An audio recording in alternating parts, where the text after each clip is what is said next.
What's up guys? This isn't one of those regular videos.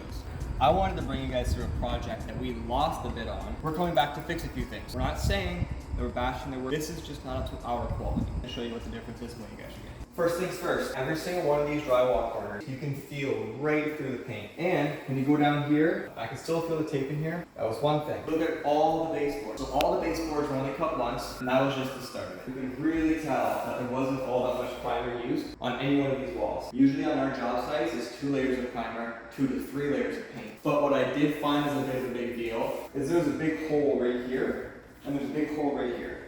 I can tell that that piece of plywood was not actually placed. The same thing right here. You can really tell because of the joint. There's nothing underneath this.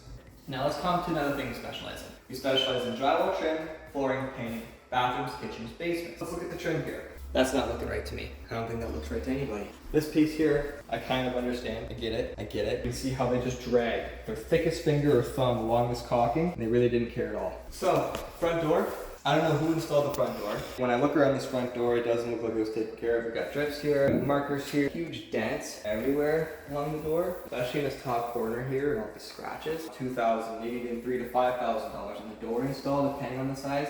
You want to make sure that you don't have problems like that, right? So coming up the stairs, when you're making stairs, you have to make your own little jig. They're usually shaped like triangles, but if you look at the staircase job, they cocked. They caulked everything. These have huge gaps. We got 1/4 inch. So with stairs, you're supposed to have a slick to the left and the right, but not too slick to where it's hugging it and it's creaking. Here's another reason why you gotta know what you're doing. Cut this off and place this on the end. You can get 10, 12, 14, 20, 30 foot lengths of this stuff and you can cut the size. That was the case. That's what they did. But I don't know if this is gonna be rental or how much money they're spending on this. More trim work, same thing. Cut off, don't know where that's going. Same thing here. I would have done something in the corner here. Paint, drywall, we got so many smudges here. If you look around this receptacle, it looks beautiful. We got SpongeBob SquarePants sponge on the wall right there. Let's turn the light on this room, right? Look up. Every single one of these lights, not flush to the ceiling. You can see drywall through them. Switch is great. Screw hole, screw, joint. There's no mud there. This tape is showing it's little things like this. Even this piece of trim. You don't see that on our job sites. That's flush.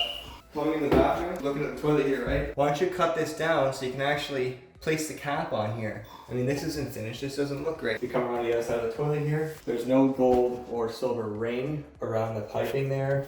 Doesn't look finished. Fixtures look great, but the renovators don't make the fixtures. We just install them. And usually, we can do a great job installing these fixtures.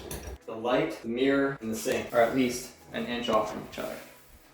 Coming into the shower, this is not a good job. What the heck is this crap? I don't know why anyone would want to do that. Second problem.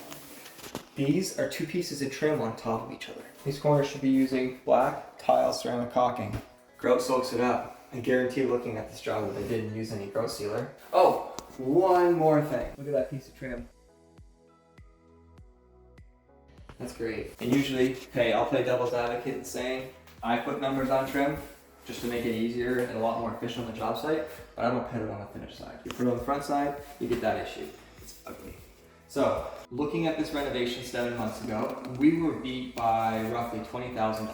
The people that beat us said that they were going to get it done in 5 months. We're sitting in this house now. It is creeping up on a year later. If you do the math, the contractor that actually won this project beat us by $20,000, was able to get to the job site a week and a half, 2 weeks sooner maybe, and took double as much time as we would take on the job site. We didn't get this project, and now that I'm walking through, I completely understand why. The customer wasn't seeing the value in our price up until the job got done.